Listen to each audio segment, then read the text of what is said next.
కలిసి పైలట్ రోహిత్ రెడ్డి గారిని first time కలిసారా లేదా?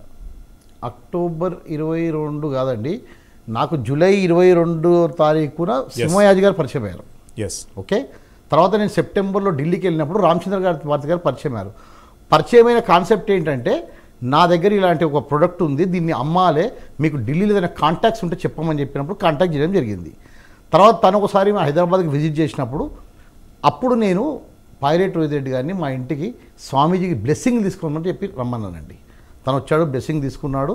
అలా అలా జరిగిన పరిచయము.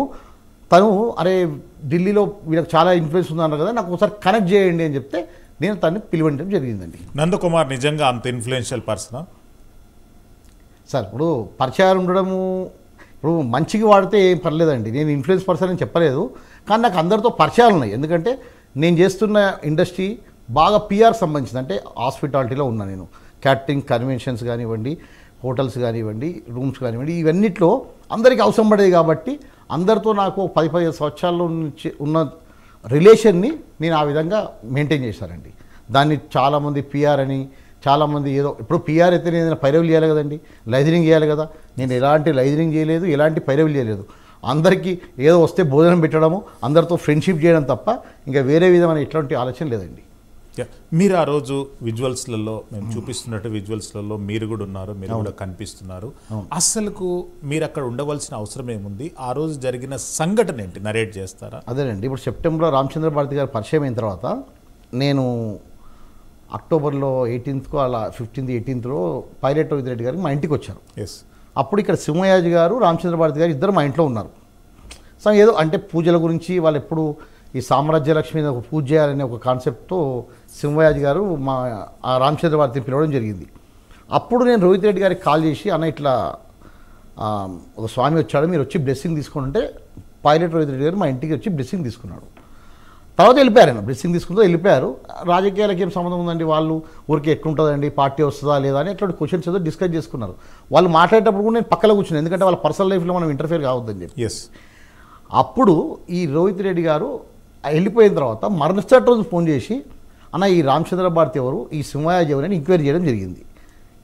నాతో నేను చెప్పాను, ఇట్లా రామచంద్ర భారతి అని కపిల తీర్థం అని ఏదో సమ్ ఆశ్రమం ఉందన్న, ఈజ్ ఫ్రమ్ ఢిల్లీ అని చెప్పాను. దెన్ అప్పుడు వారు నన్ను ఒకసారి పిలవండి, మనం పర్సనల్గా మాట్లాడదామని చెప్తే అతనికి కాల్ చేసి అతను సిక్కునా అని చెప్పి, అక్టోబర్ 24 దీపావళి అయిందండి, 25 గ్రానం అయింది, 26వ తారీఖు రోజు తను పిలవడం జరిగింది. రోహిత్ రెడ్డి గారు పిలవమంటే పిలిచాను. ఇక అక్కడ నుంచి మీకు మొత్తం ఎపిసోడ్ తెలుసు. ఫామ్ హౌస్కు మమ్మల్ని భోజనానికి రమ్మన్నారు, అక్కడ భోజనానికి వెళ్ళాము. వెళ్ళిన తర్వాత ఏమేమి సంఘటనలు జరిగాయి అనేది మాకే ఒక విచిత్రంగా ఫీల్ అయ్యాం. నందకుమార్ గారు, మీరు 50 కోట్ల రూపాయలు పైలట్ రోహిత్ రెడ్డి గారికి ఇచ్చారా, ఇవ్వలేదా? లేదండి, నేను పైలట్ రోహిత్ రెడ్డి గారికి 50 కోట్లు ఇచ్చేంత అవసరం నాకేమొచ్చిందండి. ఈ 400 కోట్లు ఎక్కడ వెళ్ళాయి, ఎక్కడున్నాయి, దానికి ఎవరు బాధ్యులు, ఎక్కడ వెళ్ళాయి? సార్ ఇప్పుడు ఎక్కడ వెళ్ళాయంటే, కేసు పెట్టిన వాళ్ళు 100 కోట్ల రూపాయలు 400 కోట్లు కొన్నామని చెప్పారు, 400 కోట్లు ఉన్నాయని చెప్పారు.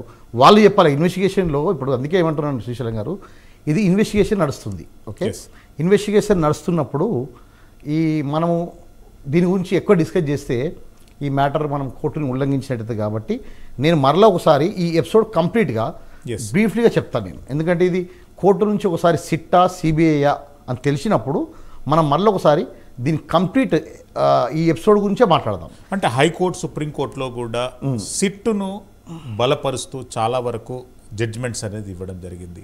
మరి ఇంకా అక్కడ క్వశ్చన్ మార్క్ ఏముంది? సిట్టుని బలపరుస్తూ ఇచ్చారా? మేమేసాం. హైకోర్టు సిట్టును బలపరిచింది, సుప్రీంకోర్టులో స్టే విధించారు. 19th హైకోర్టులో కాదండి, ఏసీబీ కోర్టులో నన్ను అరెస్ట్ చేయొద్దు అని చెప్పి ఉంది. 41 CRPC ఇష్యూ చేసి మీరు రిమాండ్ రిఫ్యూజ్ చేశారు. బట్ హైకోర్టు కూడా చేయాల్సింది అదే. కానీ అక్కడ ఏంటంటే మేము ఏదో చిన్న ఎక్కడున్నాము, అక్యూజ్డ్ ఎక్కడున్నారని చెప్పి ఇవ్వకపోవడం వల్ల మమ్మల్ని రిమాండ్ చేశారు. ఓకే, దానికి అగ్రి అయ్యాను.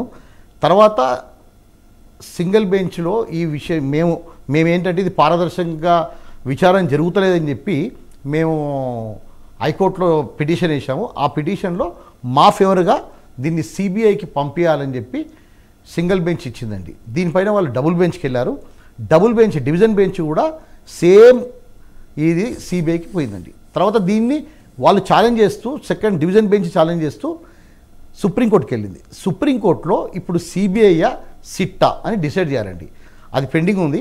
అదే అంటున్నారు, ఇది అక్కడ సుప్రీంకోర్టులో పెండింగ్ ఉంది కాబట్టి అది పెండింగ్ అయిన తర్వాత దీని విషయంలో నేను క్లియర్గా కొన్ని విషయాలు చెప్తాను. ఎందుకంటే నేను ఇప్పుడే అన్ని విషయాలు చెప్పాను అనుకోండి, అదేమవుతుందంటే మనం కోర్టును ఉల్లంఘించినట్టు అవుతుంది. కాబట్టి నేను ఏమంటున్నాను సుశీలం గారు, నా రిక్వెస్ట్ ఏంటంటే ఇక్కడికి రావడానికి మెయిన్ కాన్సెప్ట్ ఏంటంటే, నాకు ఈ ఎమ్మెల్యేల కేసుకు సంబంధం ఉందా లేదా అనేది కోర్టు తెలుస్తుంది. నేను ఇప్పుడు లేదని చెప్పాను అనుకోండి, మీరు నమ్ముతారా, వదిలేస్తారా? కాదు కదా. సో అది కోర్టు డిసైడ్ చేస్తుంది ఉందా లేదా అనేది. ఒకవేళ కోర్టు డిసైడ్ చేసే సంబంధం ఉందంటే నేను ఏ శిక్షకైనా రెడీ ఉన్నాను. నందకుమార్ గారు, అంటే ఎమ్మెల్యేల కేసుతో మీకు సంబంధం ఉంది లేదు అని చెప్పి నేను అనను, ఎవరు అడగరు ఇక్కడ. ఓకే, మీరు బిఎల్ సంతోష్తోని, అమిత్ షాతోని, బీజేపీ అగ్రనాయకులతో మీకు సంబంధం ఉందా? సార్ నేనేమంటున్నాను, నేను ఏ పార్టీకి సంబంధించినవని కాదు. ఓకే, బిఎల్ సంతోష్ ఏ పార్టీకి సంబంధించిన వాళ్ళు కాదంటారు. ఒక రాష్ట్ర ప్రభుత్వాన్ని కూల్చివేతలో మీరు కీలక నిందితులు. సార్, పార్టీలకు సంబంధం లేకుండా ఎట్లా జరుగుతుంది సార్? ఇప్పుడు మీరు జడ్జిమెంట్ ఇచ్చేసి ఏం చేయాలి సార్? మీరే నేను ఇచ్చిన జడ్జిమెంట్ కాదు, మీ మీద ఫైల్ అయిన ఎఫ్ఐఆర్. సార్ ఎఫ్ఐఆర్ మీద సిట్, ఒక ముగ్గురు ఐపీఎస్ ఆఫీసర్ల ఆధ్వర్యంలో ఒక సిట్ ఏర్పాటు చేశారు. కాదండి, ఏడుగురు ఐపీఎస్ ఆఫీసర్లతో ఏర్పాటు చేశారు. నా మీద ఎన్ని కేసులు పెట్టారు అడగండి, ఎన్ని కేసులు పెట్టారు, ఎందుకు పెట్టారు అసలు? అది నెక్స్ట్ పాయింట్ అవును సార్, ఎమ్మెల్యే కొనుగోలు కేసుకు నా హోటల్ కూల్చివేత. నేను అడిగిన ప్రశ్నకు జవాబు చెప్పలేదు. మీకు అమిత్ షాకు బిఎల్ సంతోష్ తో సంబంధం ఉందా? సార్ సంబంధం ఉంటే చాలా బాగుండేది అనుకుంటున్నాను, కానీ ఇంతవరకు సంబంధం లేదండి.